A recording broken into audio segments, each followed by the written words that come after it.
मुझे लगता है कि इस 5 वर्षों में विपक्ष की भूमिका में समाजवादी पार्टी ने रही कि हम सेवक हैं, सेवक के रूप में आपके बीच में रहेंगे।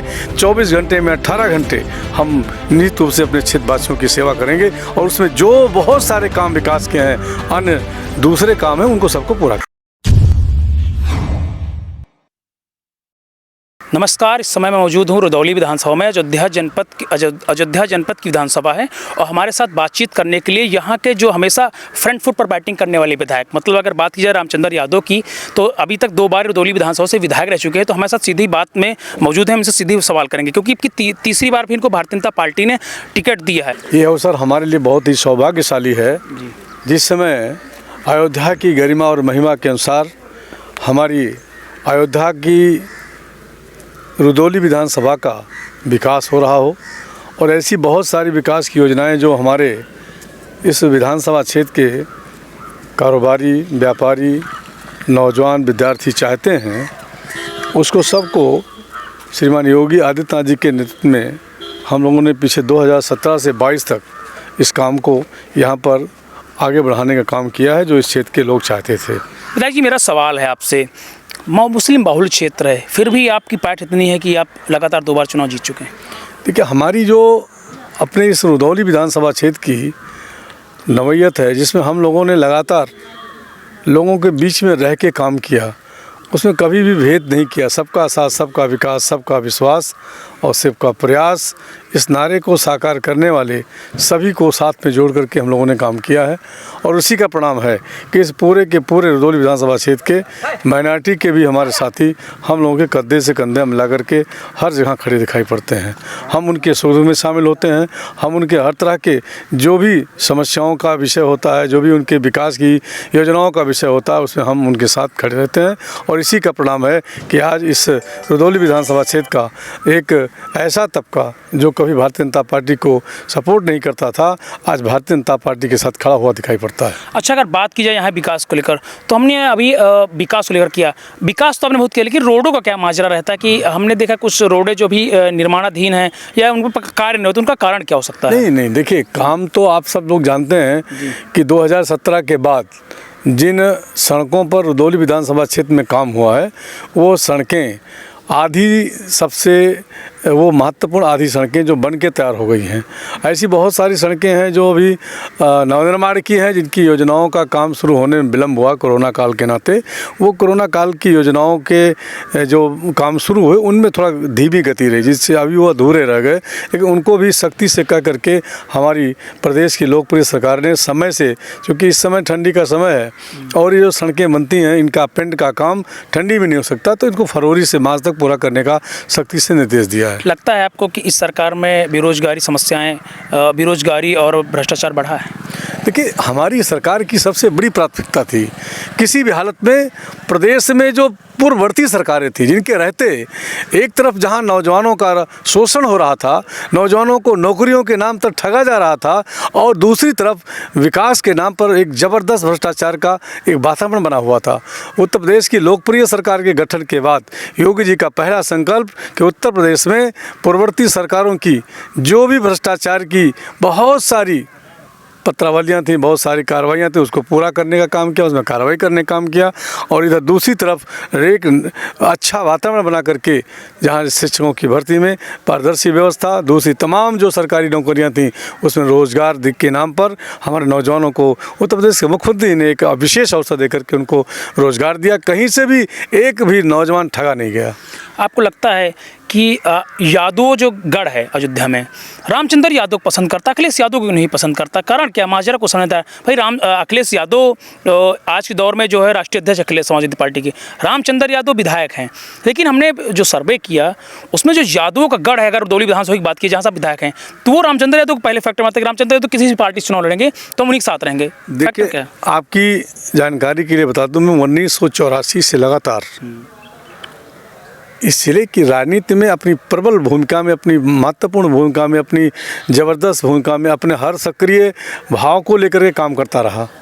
तो मुझे लगता है कि अयोध्या जनपद का कोई भी यादव ही नहीं, कोई भी गांव होगा, चाहे वो जिस दलित का होगा, चाहे बैकवर्ड का होगा, चाहे फॉरवर्ड का होगा, चाहे अल्पसंख्यक का होगा, तो इस लंबे दौर की राजनीति में क्योंकि हम लोगों ने हमेशा सक्रिय भूमिका में रह के राजनीति किया है, गरीबों के साथ खड़े होकर के राजनीति किया है, दलितों के साथ खड़े होकर राजनीति किया है। हमेशा सबका साथ सबका विकास जो आज की सरकार का नारा है उसको लेकर के हम लोगों ने काम किया। 84 से 2022 तक आम जन के बीच में रह के काम करने के नाते आज यहाँ का यादव भी समझता है, अगर अयोध्या जनपद में कभी किसी तरह की कोई ऐसी आवश्यकता पड़ती है, चाहे यादव की चाहे किसी और बिरादरी की, तो रामचंद्र यादव वहाँ पर खड़े होते हैं। शायद इसी नाते यहाँ का यादव हमको नंबर एक देता है। आपकी सरकार में महिलाएं कितना सुरक्षित हैं? देखिए, हमारी सरकार में तो 100% महिलाओं की सुरक्षा, हर तरह से महिलाओं को उनको अपने पैरों पर खड़ा करने का इंतजाम, महिलाओं को समाज में समाज की मुख्य धारा में जोड़ने का काम, अभी जितनी भी योजनाएं हैं उत्तर प्रदेश सरकार की, देश सरकार की सारी योजनाएं हमारी माताओं बहनों के नाम हैं। और इसी नाते आज हमारी माताएं बहनें खुल करके पढ़ाई लिखाई के क्षेत्र में, अन्य क्षेत्रों में भी अपने आप वह प्रभावी भूमिका में है। जातिवाद राजनीति में कितना अंतर रहता है कि जातवाद की राजनीति होने लगी? देखिए, जातिवाद की राजनीति तो उत्तर प्रदेश में लंबे दिनों तक कांग्रेस ने किया और कांग्रेस की सहेली पार्टियों ने किया। और ये कांग्रेस और कांग्रेस की सहेली पार्टियों ने इस देश में जातिवाद को बढ़ावा देने का काम किया। इस देश में केवल जातिवाद नहीं, मजहब के नाम पर और बहुत सारे ऐसे उदाहरण हैं जिन पर इस देश में कांग्रेस पार्टी ने लंबे दिनों तक राज किया।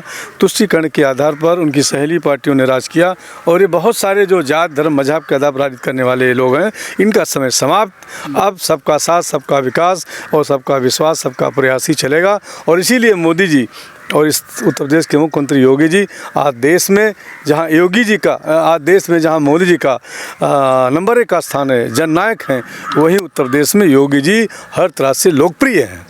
लगता है आप हैट्रिक मारने जा रहे हैं? नहीं, बिल्कुल। हम तो समझते हैं कि हमारे विधानसभा क्षेत्र में लोग चुनाव के समय चुनाव लड़ते हैं और मैं चुनाव के रिजल्ट के बाद लगातार क्षेत्र का चुनाव ही लड़ता हूं। वो चुनाव की परिभाषा दूसरी तरीके से रखते हैं, मैं चुनाव की परिभाषा दूसरी तरह रखता हूं। और इसीलिए शायद तीसरी बार भी हमारे क्षेत्र के नौजवान किसान व्यापारियों का ज़बरदस्त समर्थन भारतीय जनता पार्टी के साथ है, योगी जी के साथ है, हम लोगों के साथ है।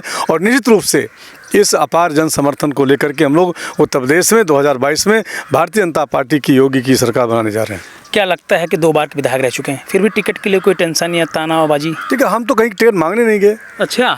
और जब 2012 में मिल्कीपुर सुरक्षित हुई इधर आए तो तत्कालीन राष्ट्रीय अध्यक्ष श्रीमान नितिन गडकरी जी ने हमको सम्मान टिकट दिया और फिर उसके बाद कि हमारे अमित शाह जी ने हमको सम्मान टिकट दिया और आज जेपी नड्डा जी ने, सोनदेव जी ने, केशव प्रसाद मौर्य ने, सभी लोगों ने हमारी जो इस क्षेत्र की पूरी जानकारी उनको है, उसके हिसाब से जो हम लोग सरकार की योजनाओं को ज़मीन पर उतारने के लगातार सतत काम करते चले आए, उसके नाते हम मूल्यांकन में हमेशा रहे और इसी नाते हमें कहीं टिकट मांगने की जरूरत नहीं पड़ी। रुदौली विधानसभा क्षेत्र में कौन से काम आपके द्वारा नहीं वो जो इस वर्ष आप करेंगे? देखिए, रुदौली विधानसभा क्षेत्र में जो काम हमने किए हैं वो तो सबके सामने हैं।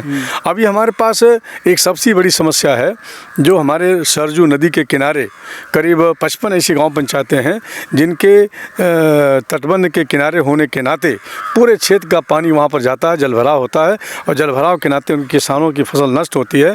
तो सबसे पहले हमें पंपिंग स्टेशन की स्थापना कराने के लिए अभी वो पंपिंग स्टेशन की स्थापना की कार्रवाई प्रभावी रूप से कैबिनेट में गई थी, जो आचार संहिता लगने के नाते अभी नहीं हो पाई, उससे हमें पूरा कराना है। और साथ ही साथ अपने इस क्षेत्र की वो बहुत सारी जो हमारी ऐसी पर्यटकों की दृष्टि से ऐसे धार्मिक स्थान हैं, उनको हमें डेवलप करना है, चाहे वो मेघा ऋषि का आश्रम हो, चाहे राम सनेही घाट का जो हमारा ये अयोध्या का प्रवेश द्वार है।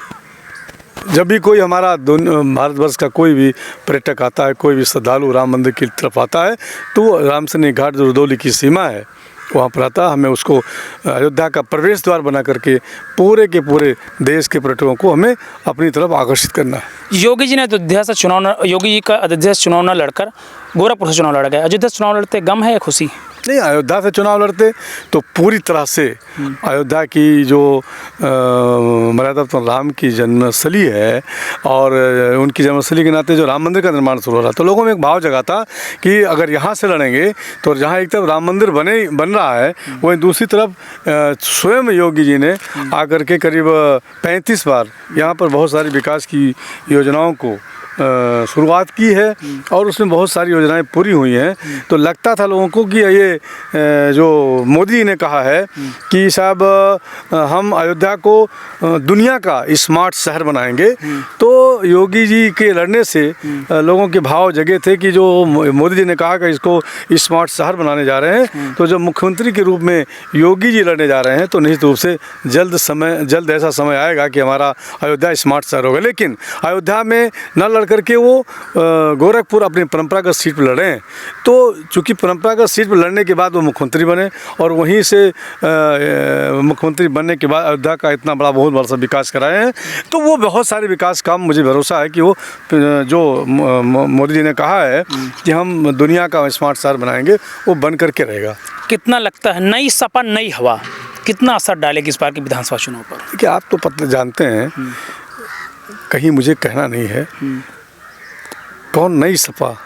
अखिलेश यादव का नारा है। जो नई सपा है, उस नई सपा के बारे में हमको व्याख्या नहीं करनी है। नई सपा अभी हमारे पड़ोसी दरियाबाद विधानसभा क्षेत्र के एक माननीय समाजवादी पार्टी से बड़े नेता राजा राजू हणा, उनका टिकट काट दिया और उनका हार्ट अटैक से निधन हो गया।